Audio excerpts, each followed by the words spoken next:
Greetings and good Thursday afternoon, students, colleagues, friends, and supporters here at Florida A&M University, the Rattlers. I'm Valencia Matthews, and I'm delighted to greet you on behalf of the College of Social Sciences, Arts, and Humanities, where I have the privilege and the honor of serving as the Dean. The College of Social Sciences, Arts, and Humanities is comprised of 14 majors, and here we proclaim that we are the conscience of the academy, that we are the keepers of the culture, that we are the protectors of freedom, and that we are the ambassadors of creativity. So everything that we do coalesces around that mantra. So today, very quickly, the Spring Literary Forum is one of FAMU's signature events here at the university. And as they say always, that since 2009, the Literary Forum has brought an interdisciplinary collective, Mr. Escoffery, of renowned writers, artists, and scholars to FAMU's campus to expand the worldviews of our students, our faculty, our alumni, and what we call the Big Bend community. So today, you join that collective, Jonathan Escoffery, and we are so very delighted to have you here. And so what I'm going to do right now, Dr. Yan, is what I do best. I'm going to sit back, I'm going to listen, I'm going to learn, and I know that it's going to be an exciting hour and 15 minutes. So welcome to the College of Social Sciences, Arts, and Humanities, and this event on the Florida A&M University's campus. Thank you.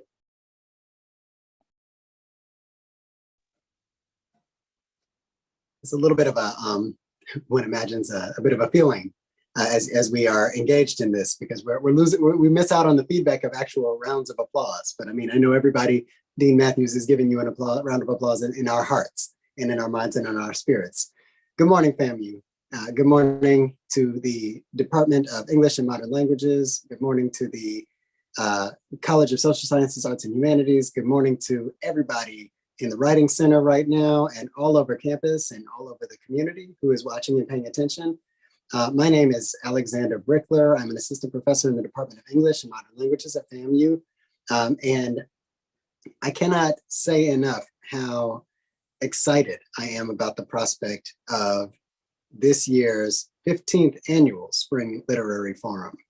It's a remarkable moment to be able to showcase a young author at the moment of their debut novel and all of the pomp and circumstance surrounding it. So I have the awesome task of being able to introduce our keynote speaker, Jonathan Escoffery, and a quick tale of North and South to be able to provide a little bit of context before I just give all of his reams of accolades. I met Jonathan, actually, I'm a Floridian myself. I'm North Florida. I'm Tallahassee born. And Jonathan, as all of the promotional material is indicating, is of course from South Florida. And yet and still we met one another both in graduate school at the University of Minnesota Twin Cities. So you travel across the country to meet somebody from downstate, one imagines.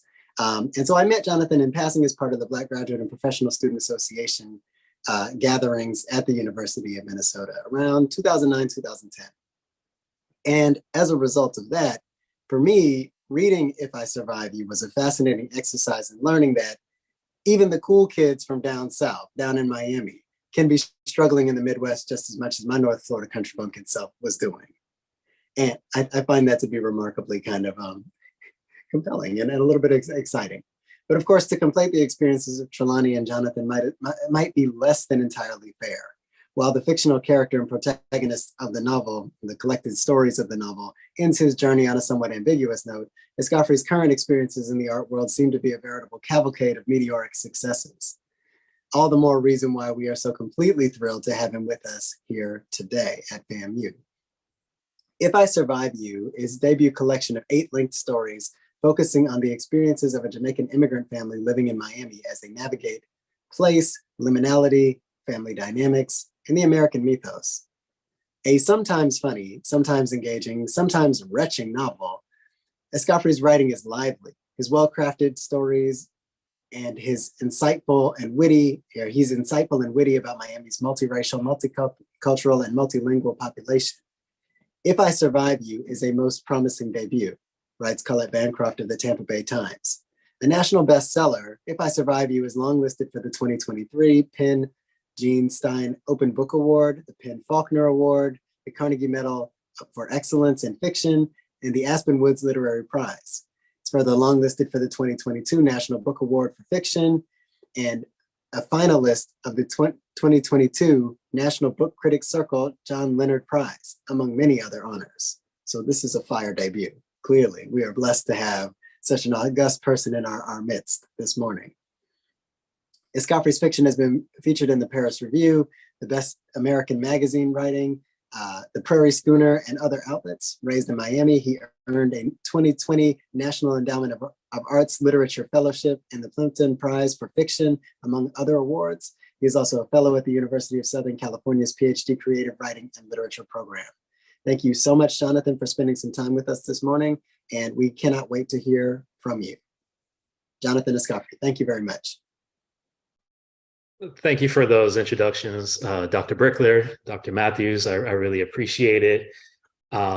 First, let me say how honored I am just to be here speaking with the FAMU community today, to speaking with the faculty, speaking with all of the students. Growing up in Miami, so many of us in the Black community really looked to Florida A&M as a source of inspiration and pride. And that was even if we had no immediate connection to the university. But we knew that it's an institution that cultivates the minds of great thinkers and leaders.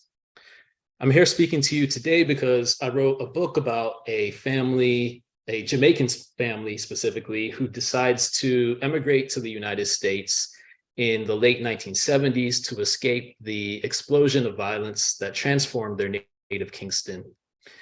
It's in Miami, Florida, where they have their second son, Jelani, who struggles to understand where he fits within his family and in the larger context of what he comes to see as an anti-Black America. Jelani's efforts to find his truest self and to reclaim the Jamaica his parents abandoned lead him to falling out with his father, Topper, who kicks him out of his home shortly after Jelani has returned from college. Jelani begins living out of his vehicle, and we follow him as he picks up odd internet jobs that challenge both his ethics and his willingness to survive. I always knew that I wanted to be a published author, but despite being born to Jamaican parents, I didn't think I'd ever write about a family of Jamaicans, or write, for that matter, character-driven fiction. As a young reader, I was really drawn to narratives that presented intricate plots and largely cerebral narrators who made me feel engaged in the mental challenge of a kind of puzzle solving. I wanted to write about adventures that any reader might easily plug themselves into. But what I started to notice about my earlier writing is that the characters I'd attempt to shoehorn into storylines felt generic. And it started to occur to me that I had little firsthand knowledge about the intimate details of what goes on in an American household. And I could only ever offer representations based off of other writers' representations of what it means to be alive in the world, unless I began to write about the world around me as I've experienced it. And it occurred to me that while I've read books that touch on what it's like to emigrate to the US from Jamaica, I'd never heard of a book about what it's like to be the American-born son in a Jamaican family, especially not taking place in Miami, Florida. So I endeavored to write the book that I wanted to see in the world, the book that would have helped me as a younger person when I had my own questions about identity and belonging. And writing the book meant doing a kind of deep dive into my own lived experience, which in a sense has helped me understand it that much better. That's not to say that the book is overly concerned with coming to firm conclusions or providing answers, but more often it deconstructs the answers that we as a society would like to believe that we have already settled on. The book is told through alternating points of view, largely because I wanted to emphasize that there is no one Jamaican or Jamaican American experience, and that even within a given family and even amongst siblings, the perspectives on what it means to be Jamaican or Black in America can be vastly varied. And it was important to me to show how one's relationship with identity can change based on geographic location. As we see in the book, as my characters move from Jamaica to Miami and to the American Midwest. So I want to read from a couple of sections from the book. That way, myself and our audience today can have a kind of shared text. I'm going to read from a very short portion of the book that speaks to the dilemma and challenge of the second generation Caribbean American immigrants, and the challenges of belonging and maintaining self-esteem within the American context. This is from a story in the book that is titled Independent Living. And at this point in the book, it's kind of jumping forward. It's the middle of the book. At this point in the book, Trelawney's had a falling out with his father that's left him essentially unhoused, living out of his vehicle. But he takes a job working at a government subsidized elderly housing apartment building. And he's looking for a promotion in order to secure that kind of upward mobility. And in order to put a house over a roof over his head again. But in this portion, the context is that he's reflecting on his positionality. And I'll pick up from the text there. It might be hyperbole to say I identify with my tenants, most of whom are asylum seekers and refugees, but I can empathize well enough. My parents came to the US not for economic advancement, but to escape the violence the US government funded in Jamaica throughout the 1970s as part of its war on socialism. But when I say Jamaica to non-Jamaicans, no one thinks of CIA operatives or puppet prime ministers or historical continuity. Instead, they break into free association as if they've been tossed into a rap cipher. Bob Marley, Irie, Ganja, Poor People, Sandals, Eman. At best, they believe our history began the moment they purchased their all-inclusive vacation package. Of course, the difference between exiles and my parents, in fact, the difference between me and my parents, is that my parents have a homeland to which they can return. Just weeks before I came home from college last year, my mother said, to hell with Miami, with this whole damn country, the rat race, all of it. Let the bank foreclose on her house and dip back to Jamaica. She says she can finally breathe now. She feels freed by the privilege of relative racelessness. In 2009, Kingston's murder rate reached the highest ever on record, and my mom returned there so she could finally feel safe. And I'm departing from the text at this point. It was an important point in the book for me to, in a sense, break through the narrative. And I think as a writer, you're sometimes trying to convey ideas through characters who you're moving around a given storyline. But in a way, I wanted to voice that kind of frustration, because oftentimes I find when I speak to Americans about Jamaica, they often reveal their presumption that all Jamaicans live in poverty and live primarily to serve their vacation needs. And I wanted to write against this because it's a false narrative that serves to ultimately flatten and dehumanize Jamaicans. And I say Jamaicans because that's obviously my personal experience and lineage, but that could be expanded to so many of the Caribbean islands.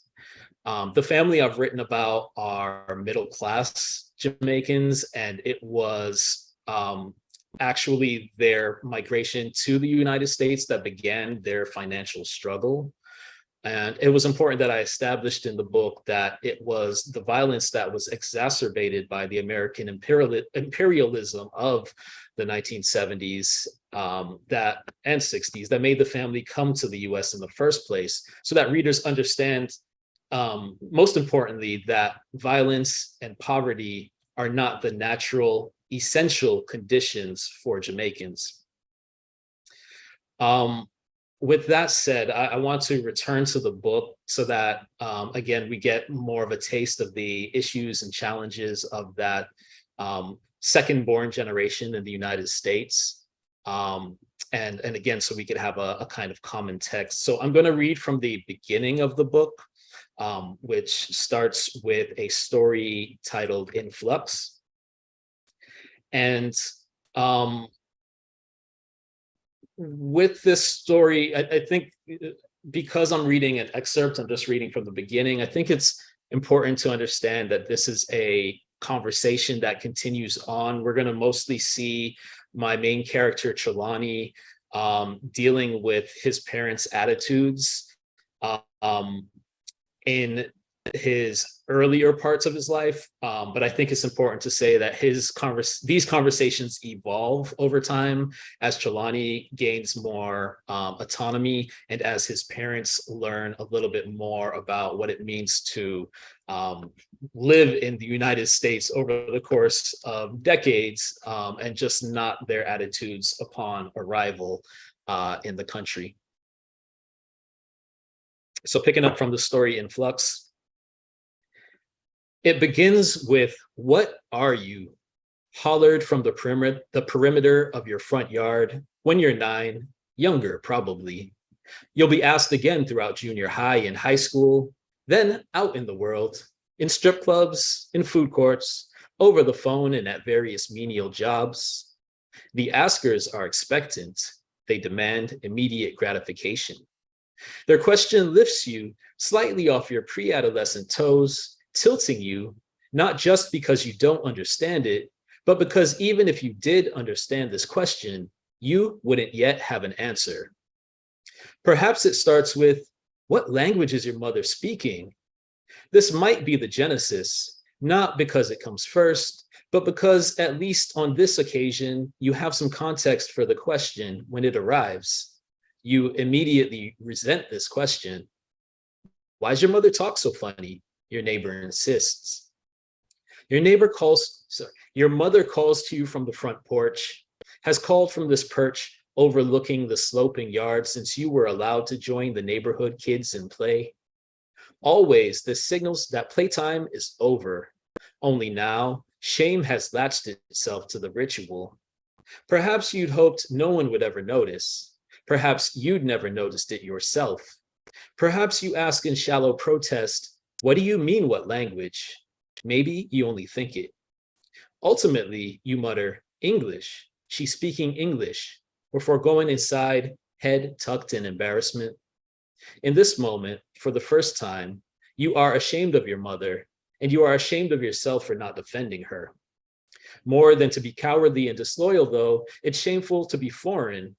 If you've learned anything during your short residence on Earth, you've learned this. It's America and it's the 80s, and at school, in class, you pledge to one and one flag only, the Stars and Stripes. Greatest country on earth is the morning anthem. It's the lesson plan, a mantra drilled into you day in, day out, a fact as inarguable as 2 + 2 = 4. And what you start to hear as you repeat this to yourself is the implication that all other nations, though other nations are seldom mentioned in school, are inferior. You believe this. It's an easy lesson to internalize, except that your brother Delano, your parents, nearly all your living relatives are Jamaican. When your play cousin moves from Kingston to Miami to your Cutler Ridge neighborhood, winding up in your 3rd grade class, refusing to pledge allegiance to your flag, you know to distance yourself from her. You say a quiet thanks that your last names are different. If you'd had any context for the question of what you are when it first came, you might have answered American. You were born in the US and you've got the paperwork to prove it. You feel pride in this fact, this inalienable status. You belt Lee Greenwood's God Bless the USA on the 4th of July, and even more emphatically after visiting your parents' island nation for 2 weeks in your ninth summer. You disagree with every aspect of the island life, down to the general lack of central air conditioning. You prefer burgers and hot dogs to jerked or curried anything. Back at home, your parents accuse you of speaking and even acting like a real Yankee. But if by Yankee they mean American, you embrace it. I speak English, you respond. Your parents' patois and what many deem an indecipherable accent still play as normal, almost unnoticeable against your ears, except that it is increasingly paired with a punitive. For instance, when your mother says, "Una can spill the thing on the tile, but una can't clean it," and your brother says, "No, me, mommy," and you say, "I didn't do it, mom," she'll say, "Then who did? Must be a duppy." The duppy becomes the scapegoat for all the inexplicable activity that takes place in and outside your house. The duppy broke your mother's vase, then tried to glue it back together. The duppy hid your brother's report card underneath his mattress. The duppy possessed your father, dragged his body out for drinks after work, and didn't bring him home until morning. A duppy, or ghost, or even a grown man can be difficult to discipline, so you and your brother alone share the punishments. In school, when your world geography project is announced and you're made to choose from a list of countries to present on, you choose Mongolia. It's not till another student chooses Jamaica that you consider the tiny island a worthy option. Part of your project requires preparing a dish native to the country you've chosen. This is 4th grade. Your mothers do the cooking. When they meet one another on presentation day, eyes ring dark from having wrestled with foreign recipes late into the night, they nod imperceptibly, too exhausted for pleasantries.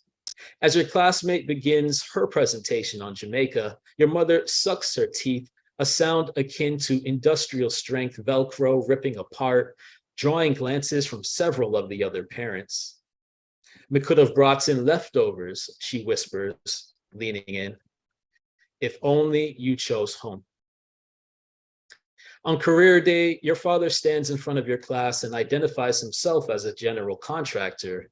The block letter alphabet strung along the edge of the blackboard arcs over his wavy black hair. Below the arch, he unspools a foot of measuring tape with the tip of his thumb, then releases it, causing the tape to zip back into its case. The sharp whiz emitted by the swift violence of the retracted tape gains your classmates' undivided awe. Your father repeats this action several times before deigning to speak. Your classmates hold their breath in anticipation, as he explains that when man need them bathroom fix, is me gets all the plaster and PVC and ting, and is me make the worker man come nice up the place. A string of snickers breaks out from the classroom's back row. Your teacher shushes the students, but as your father continues his speech, her face crinkles, head bobbling to the beat of his patois. You concentrate on the pink surfacing over her cheeks, the color spectrum helping you determine the magnitude of this disaster. If she remains light pink, a shallow blush, a rose petal, a ballet slipper, you'll know this is a faint debasement to be forgotten in the weeks ahead. But as her skin brightens, flashing past punch, nearing violet, you recognize this as catastrophic. You question why you didn't insist your mother come in your father's stead. She knows better how to iron out her words for American airs, as she must for work every day. Earlier in the week, you asked her about the details of her secretarial position.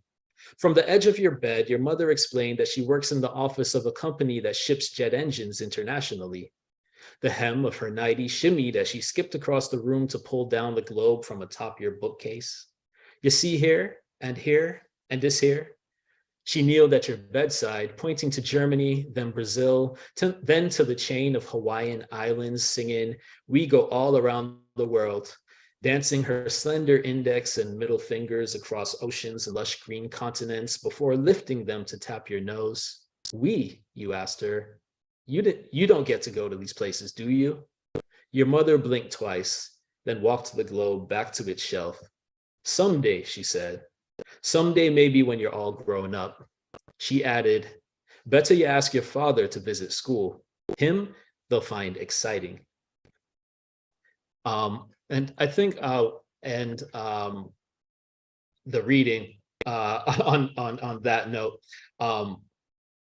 As we see, I just want to kind of contextualize the opening a little bit and talk about where the story goes from there. And talk about this in the kind of context of beyond what's in the narrative of the book, and talking about the kind of Caribbean American experiences. So as we see at the beginning of the book, when Trelawney's 9, he's asked that problematic question, what are you? That kind of abrasive, demanding, expectant question, what are you? And he's confronted with this question throughout childhood and into adulthood.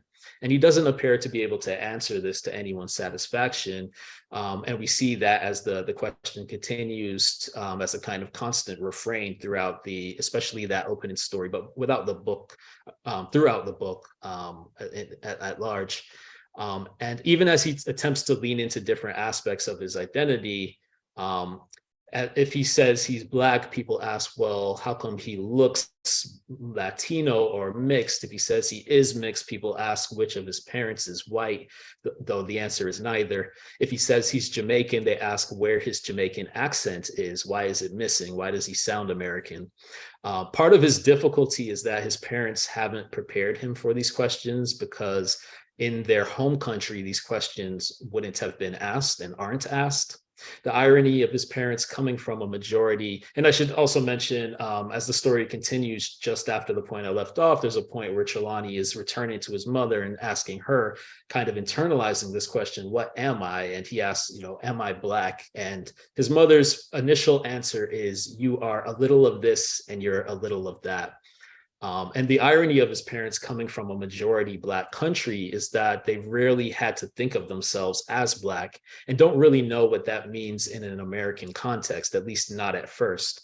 Of course, they're having lighter skin and coming from the Jamaican middle class adds to their potential for lack of awareness. It might help contextualize Trelawney's parents' attitude about race to point out that Jamaica's national motto is out of many, one people. So when Trelawney asks his mother, what am I? And she's quick to name those many ancestors of European descent, along with the ancestors of African descent, although she leans more on the European side, that contributed to making this one Jamaican family. It's almost like something that is being upheld through the national government. And at the same time, with his being the only family member born in the US, Trelawney's parents refused to affirm his Jamaicanness, which becomes a big problem for him in the book. It's Trelawney's older brother who is going through that primary and secondary education in the United States, along with Trelawney, who first explains to him that he is in fact Black, and he'd better accept and get used to it. But Trelawney tries to construct his Blackness in a sense, because he's not quite understanding what it means to be Black himself, by doing comical things such as mirroring his peers' speech and manner of dress. And finally, as he's trying to attempt to construct this identity, we see a departure from where we saw him in those opening pages, where he was very patriotic and very quick to deny his Jamaicanness and the connection to Jamaica. And we see this kind of turn where he wants to be more Jamaican, and he is interested in the idea of escaping a racialized experience and existence by returning to Jamaica. I wanted to, in particular, look at the ways that identity and race are treated in a city like Miami, my hometown, where the Latin and Caribbean influence dominates the wider culture, and how that changes when Trelawney moves to the upper Midwest for college. When he makes that movement from Florida to the Midwest, it's here that he begins to see that it's not just himself who has been trying to construct these different identities, but that whiteness as a marker of identity is largely a thing that is also constructed. And he's reminded of this when he sees his Latinx classmates struggle when their whiteness is challenged, and even his Jewish friends' whiteness is also challenged. And this is something that I witnessed a lot when I spent time in Minnesota as a graduate student pursuing my MFA. Trelawney continues to search for his footing for the duration of the book, but he comes to understand that his inability to fit in isn't due exclusively to any essential character flaw, but that it results from systems much bigger than he is and results from events that transpired long before he was born. And so one of the major plot point challenges for Trelawney is that he begins to think that maybe he can marry back into his Jamaicanness, which is also, kind of a comical thing. But he has this idea that he can escape America and he can escape that racialized experience. But along with that, which is one thing, and if you haven't traveled to a majority Black country, I recommend it as a Black person. It's an interesting thing to look around and see that you are part of that majority, and to see the racialization kind of if it doesn't change or if I should say if it doesn't lift off altogether, then it certainly changes. But Trelawney comes to really judge his parents' decision to leave Jamaica in the first place and put him in this position where he can not quite be Jamaican enough for them, but also not quite be or find himself being treated as American enough for his peers or the people in his surroundings or larger society. I think Trelawney understands intellectually that his parents' choice to emigrate to the US was about prioritizing physical safety. But at the same time, his father denies him that Jamaicanness, and his father is upset with him that he would question his parents' decision to move to the United States. And at the same time, Trelawney viscerally understands that he was born in a country that sees him as a problem. So he begins to internalize that idea of himself as the problem. And I think panning out from the book in a statistical sense, the difficult thing for a lot of us to contend with is looking at disparate projected life outcomes based on race. It can be a very disheartening thing if you put a lot of stock into it on a personal level. We can also consider the physical and psychological toll of knowing your life outcomes will likely be hindered because of systemic violence perpetrated against your race. So I see the Open His Story in Flux as an example of this psychological toll in action. Trelawney constantly redefines himself through or against the gaze of others as a means of survival. And on one hand, he is resilient in doing so, but I also think he needs to do this, or I think the fact that he needs to do this or feels the need to do this is debilitating. I wonder about the question of what else could he have become had he not had to spend his life constantly navigating others' assessments of him. To some extent, he believes that if he could just fit in somewhere, anywhere, that he could be safe. The issues that eat away at his self-esteem aren't precisely shared by his family members because they come from a place where many of the people in power look like them, and they can return to this place where they, quote unquote, fit, at least theoretically. Some might argue that Trelawney's hyper-awareness of his positionality is his biggest problem. Perhaps he's perpetuating a self-fulfilling prophecy, or what we often hear stated as a victim mindset.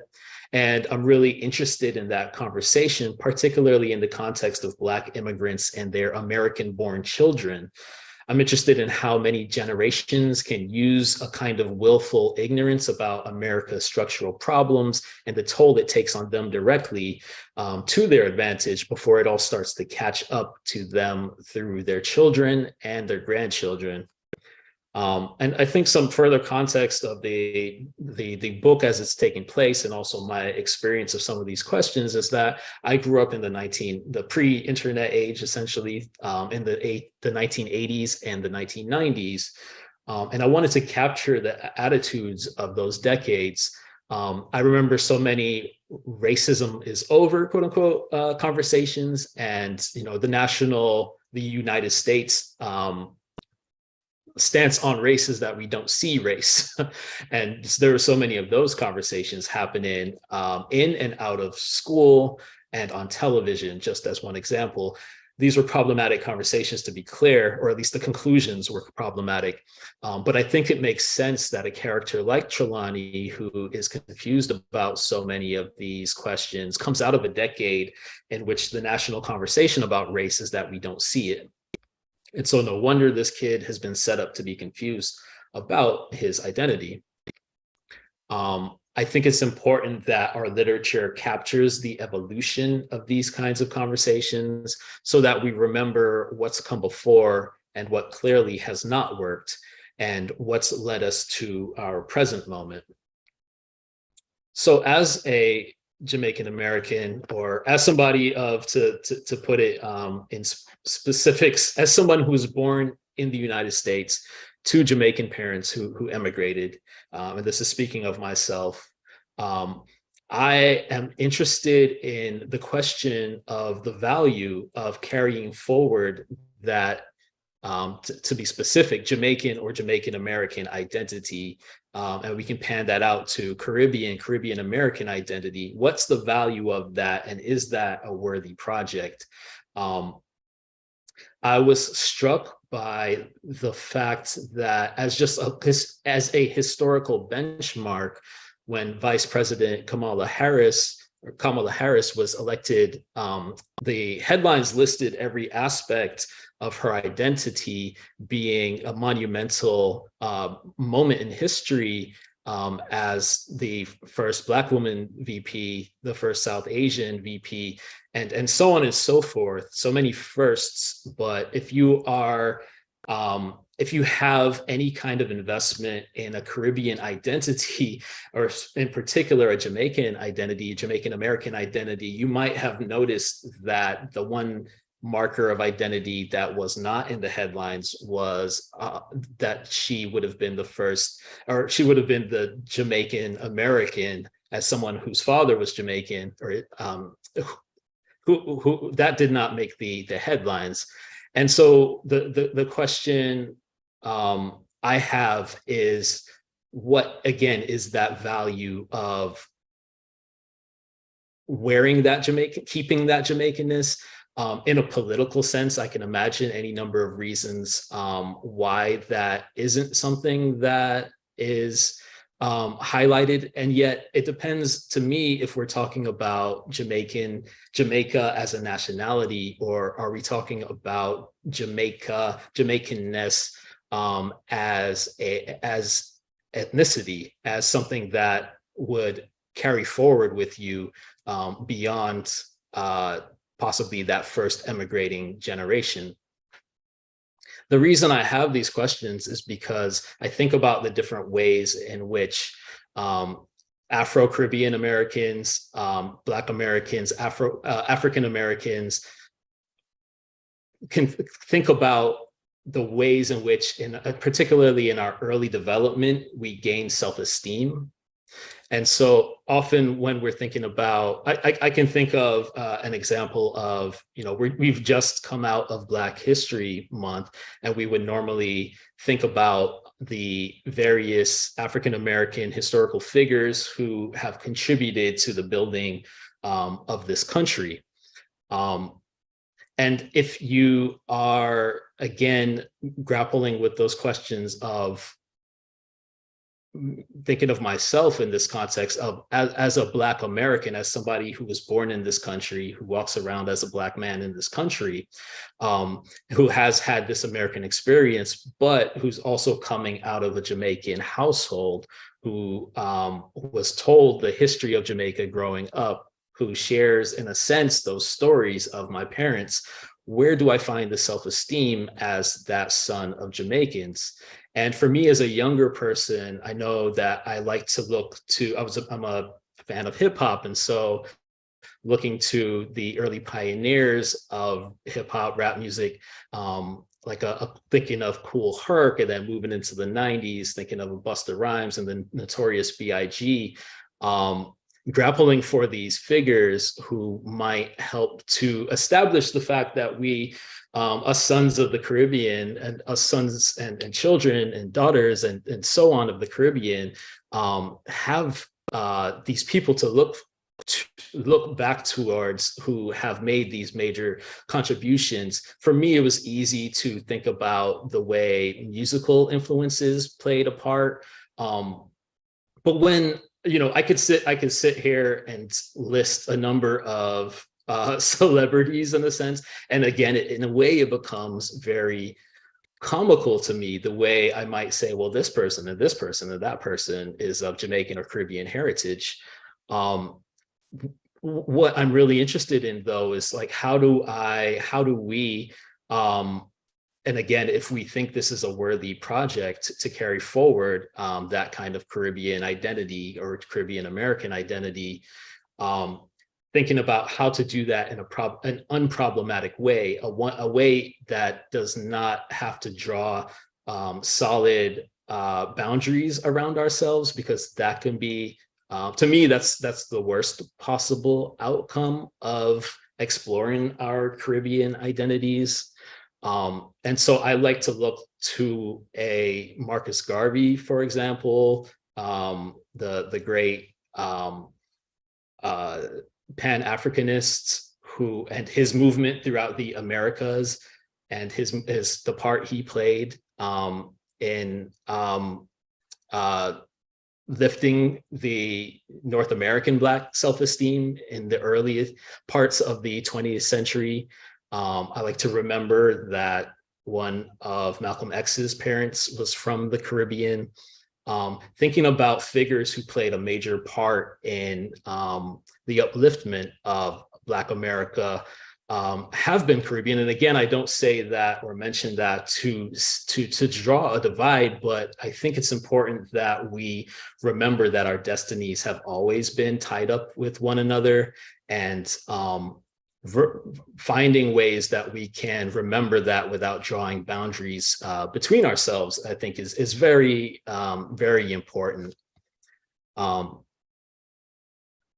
And, there are other ways in which we, of course, try to carry forward our culture. I think it's a really interesting thing that for the Anglophone Caribbean, the English-speaking Caribbean, we don't have language. We often, for the most part, don't pass forward language in a similar way that Spanish-speaking Caribbean islands and cultures do.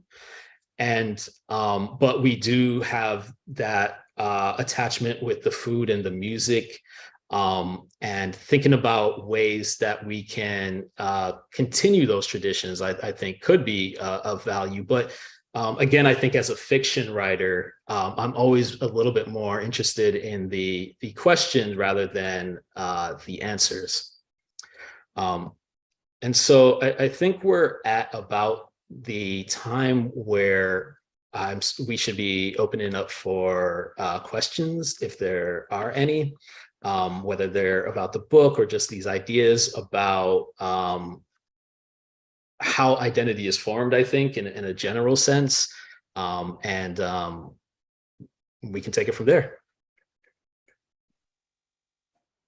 Thank you so very much, Jonathan. That was truly, those were so many jewels of knowledge that you shared with us. Wonderful questions that your text asks, wonderful ideas that your text proposes, wonderful things that you're sharing with us verbally in the here and now of things. It truly is a fascinating thing to consider and to puzzle over and to mull on how exactly identity operates. Since we are led to believe in America that race is something that both does and does not exist with immediate concern and relevance, where people will tell you that they don't have a racist bone in their body, but then at the same time be a part of things the old adage of I don't have a racist bone in my body, but then at the same time they'll be complicit with all of these things that are utterly and completely defined by race. Right. And so how do we as people sort of navigate those spaces? How do we as people, whether we're born and raised in America and countryside of North Florida or whatever, or whether we are from Jamaica or whether we are from Africa or wherever. And I think that these are really, really necessary and important questions for us to pick up on, unpack, and explore. And in speaking of questions, I do hope that the audience knows that we are more than happy to entertain a number of questions that are submitted through the chat. I'll be in the process of trying to convey your questions to Jonathan. We have a limited amount of time, so I'll try to convey as many of them to Jonathan as possible and get his responses. It looks like we have several questions that have popped up in the Q&A. A number of them that are giving you shout outs, of course, very interesting and great job. We've got other folks that are representing other parts of the Caribbean. We got one of our faculty members here on campus, mainland Caribbean, Belize, woohoo. So, and then, Hey. Definitely, right? And there's a student who was posing more of a comment than a question. The student was saying something to the effect of, this is a great topic. I am a Haitian American growing up in Central Florida. I have been generally accepted in my diverse community of Caribbean, Hispanic, and American children. It was not really until college that I felt quote unquote excluded from what it meant to be Black, as in diaspora American.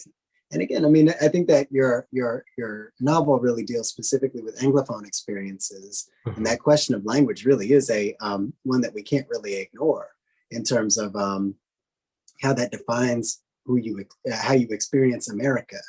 As you spoke to in the novel, right? I mean, the question of what language is your mother speaking? It's English, of course. And right. But this question of English versus broken English, or whatever people will describe this as being potentially problematic. Mm-hmm. Here's a question for you though. I'm so sorry. I'm so enthused. I'm really sort of channeling positive energy about this. I appreciate it. Question that you got was, do you think returning to your parents' home country would strengthen your sense of identity? And I guess I suppose this is directed towards you or towards mm-hmm. what we imagine Trelawney might experience or whatever. Right. Yeah, I mean, I think yes and no in a way. I mean, I think it'll strengthen your ideas about your identity, whichever way that goes. And so I know that for myself, when growing up in Miami, one thing to, it's like I try to make it clear from the reading and the text, but you can only read so much in so many excerpts at an event such as this. And so, my experience of growing up in Miami is that people, no matter where they're from, they're and including, people who were in Miami for multiple generations, everyone was very adamant about wearing their heritage on their sleeve. I don't think that's a bad thing at all. When I was approached with that question, what are you? Which again, I think is a poorly worded question. And often, it was done at times that were really inappropriate. But essentially people were trying to get to different things. One of those things is they wanted to know if like where my parents were from. And so if sometimes when I would say Jamaican, that would be a kind of satisfactory answer, sometimes not. So it could at times for me be very easy to walk around and almost like expect that question from people. And then when it comes, as I anticipate it, I might jump straight to Jamaican. Going to Jamaica, I've never felt so American. You know what I mean? Like you step off the plane, you come out, there's the taxis everywhere. Taxi drivers are everywhere shouting at you, trying to get you to, trying to get your fare. And I'm going in a couple of months back to Jamaica, but I haven't been there for a few years. And, every time I go after a few years, every time I let a few years slip by before I go back, it's always startling at first.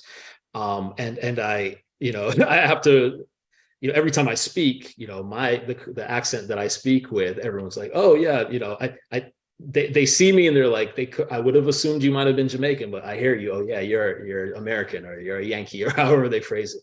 But at the same time, again, I think after a little bit of time that, a week goes by, if I'm fortunate enough to spend 2 weeks there, I start to really feel a kind of comfort level sink in. And I start to, because it's, even though I don't sound like my parents, unless I attempt to, and then I poorly sound like my parents. Everyone in Jamaica, not everyone, but people in Jamaica in a kind of approximate way sound like my parents, and so everyone sounds like family when I go to Jamaica, and the what they cook in their households is very much like my family in the U.S. And certain attitudes, the attitudes I agree with and the attitudes I don't agree with, might reflect some of what I've gotten from my own family. And so there is a way in which it's like, oh yeah, I'm very Jamaican in this way, but then it's like I'm very American, in all these other ways, having lived here all of my life. And so I think it's a complex thing. My nationality is American. My race is Black. My ethnicity, though, I believe, is Jamaican, and that's that is my understanding of how these things, how I might parse these things, these markers of identity. Which is really fascinating too, because again, as you mentioned, so often people don't look at Jamaican as being an ethnicity; they look at it solely as being a nationality. Right. You look at other folks from other non-white nations across the world, and people can say, I'm Chinese, I'm Japanese, I'm right. Korean. Absolutely. And people will accept that as an ethnic identity as well as a national identity, or depending on the context. Right. It's strange the way that Jamaica in particular, and the Caribbean more broadly, kind of gets read out of that kind of conversation. Perhaps. Absolutely. Yeah. I look to my, I don't know, because sometimes I think, well, okay, as a colonized nation, is it just the fact of that kind of colonization? It's like, no, we can't say that, all these other nations were colonized. India, for example. Is it the newness of the nation as we know it? And it's like, no, but if I look at 3 generations of New Yorkers or Puerto Ricans, in New York, it's treated differently. You know what I mean? There's a kind of like, there's like almost like a respect or an acknowledgement of that being that ethnicity being validated in a way that I don't feel like Jamaican heritage is, or Jamaican as an ethnicity is. I do think we have some part to play in that as Jamaicans, though. And, part of that is that our parents, I have this conversation with my parents and my one sibling. I think Jamaicans in a way have a way of wanting you to be proud of your heritage, but also in a way safeguarding the culture from you. And because they'll be the first ones to say, you're not Jamaican. You know what I mean? Like if you criticize something that's directly impactful to them, they'll be like, what do you mean? Like we're Jamaican, you should be proud of it. But at the same time, if they're the first ones who deny you that, then it can be very difficult to move forth with the kind of confidence in that identity. Yeah, that's it's really fascinating answers to these deeply conundrums, I think.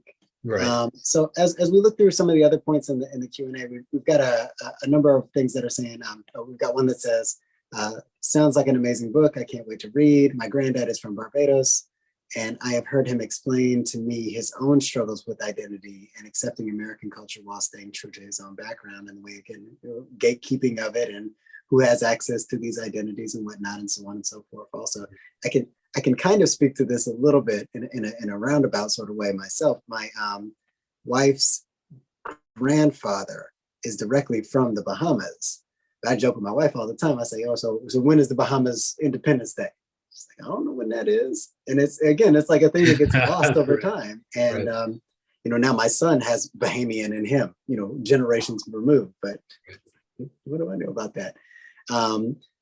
I know a couple of other questions that have just sort of asked you directly about identity and how that's manifest in your life. One that's asked, in your own experience, what are some ways that you overcame the struggle with being Jamaican American? How do you personally identify as Black Jamaican or American? I think that these are interesting questions, and raise some concerns. If you feel comfortable to speak on these, if that's something that you'd like to share with us about your personal identity and whatnot, I think students are kind of curious about it, it seems. Yeah. Journalist, we had a wonderful conversation. He identified himself as having emigrated from the Caribbean. He didn't tell me where exactly in the Caribbean, and to be honest, I did not ask.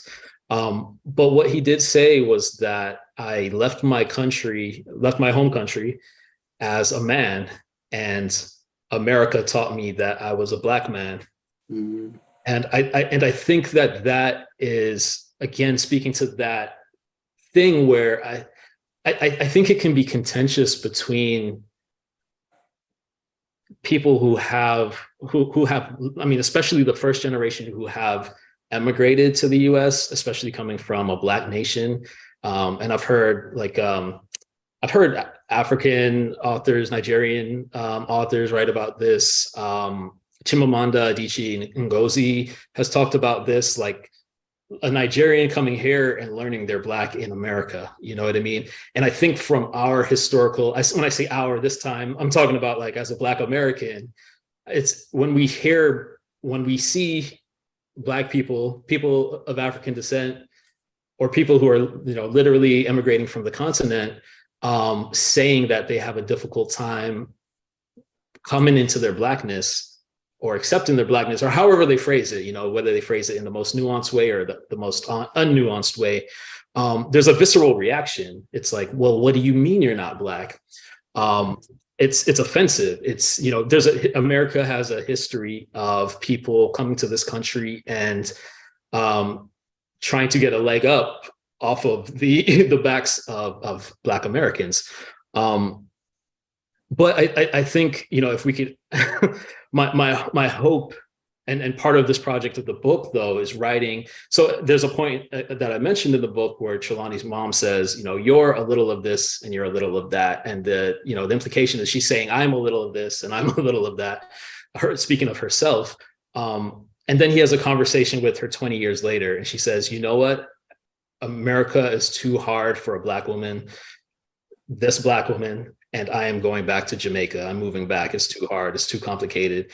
And it's that time. It's like you spend the time, you live you move through the country as a Black body, and you learn that Black experience as Blackness has been constructed in this country, and all the things it means. And that's not to say, I mean, obviously I'm talking about the struggle parts. There's also the wonderful things that come out of Black American culture. And I hate for that to ever get lost. And I think, one wonderful thing that comes out of our culture is that us as Black Americans are the absolute best on the planet about talking about race and structural issues of this sort.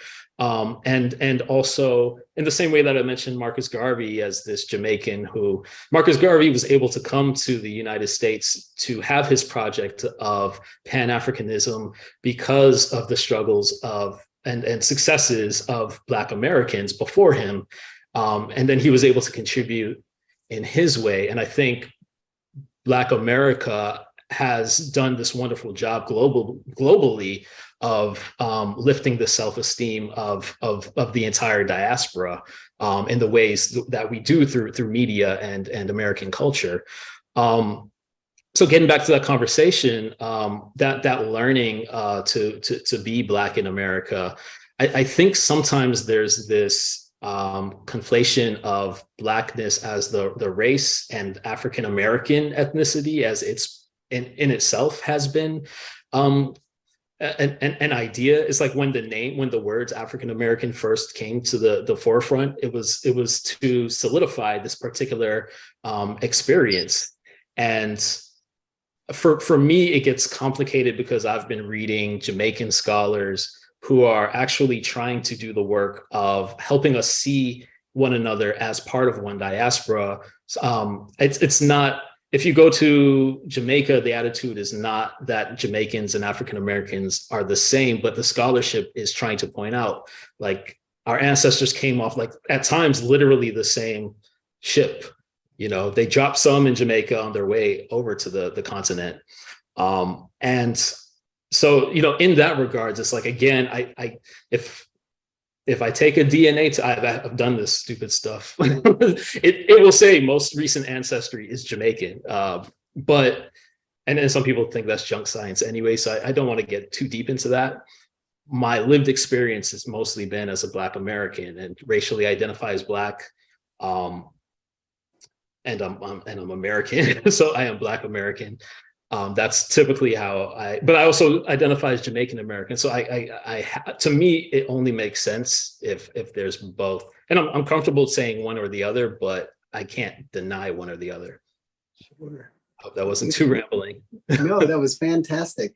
I just am seeing a couple of questions in the Q&A, but unfortunately, I know that we're almost at time. Thankfully, your questions actually answered, or at least addressed some of these. There was a question that was posed: do you feel unsafe today as a Black man in this country? There was another one that I thought was interesting that we're not really going to have too much time to dig too deep into, but it actually was paralleling some of the thoughts that I had. The question was asking about Trelawney's experience as being light-skinned and having that kind of privilege associated with that. Yeah. And one of the questions that I actually had in thinking about the things that you've been saying is the way that this also is a question of intersectionality, not only about ethnic identity, national identity, racial identity, but also about gendered identity. Because pretty much everybody in the story is a dude. And those kinds of experiences, particularly the rather outlandish experiences, the sexcapades that Trelawney finds himself getting into, I mean, they're very much coded and overdetermined by his maleness. And so I don't know, maybe there'll be another time for answering or entertaining those questions. I'm sorry we didn't get a chance to all of them, but it is 1:30, and we really want to say thank you so much, Jonathan, for your time.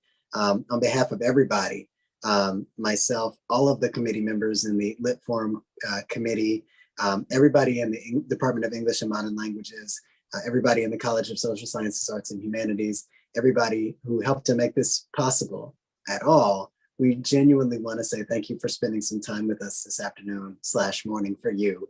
And it's been a truly, truly productive conversation, a fascinating one where I hope that we've all learned a lot.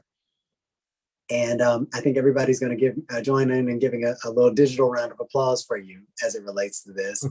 And we'll let Dr. Yan close us out, and then we'll look to say our so longs and farewells. Well, Dr. Brickler, you pretty much closed us out, but thank you for sharing with us today. Thank you to everyone who had a part in putting this program together. And students, I'm not sure if some of you may have missed this part, but early on in Mr. Scaffery's talk, he discussed how he came to write this novel. And the minute you mentioned, Escoffery, that you wanted to write a book that you wanted to see, that you looked in these other books and you didn't find yourself in those, the quote that came to mind, or the saying that came to mind, was "be the change you want to see." And so I think that is a strong message in your experience, and something that all of our students can take away from this as they continue their academic pursuits at the university and beyond, to be the change that you want to see. If you don't see something out there, why duplicate something that someone else is doing? Utilize your own experiences, utilize your own resources, and put that out there. And so again, I thank you for that lesson that you've imparted to our students. And I encourage the students to pick up a copy if you don't have it. If I Survive You, by Jonathan Escoffery. It has definitely been a pleasure to meet you and to have a little chat with you beforehand. Students, he did give a shout out to FAMU in the novel. So the next time you go to homecoming, and think about a student, a high schooler, still in his father's vehicle and driving 8 hours to FAMU for homecoming. So thank you so much for that shout out. And again, have a blessed day, everyone. We appreciate your coming out to the 15th annual Spring Literary Forum.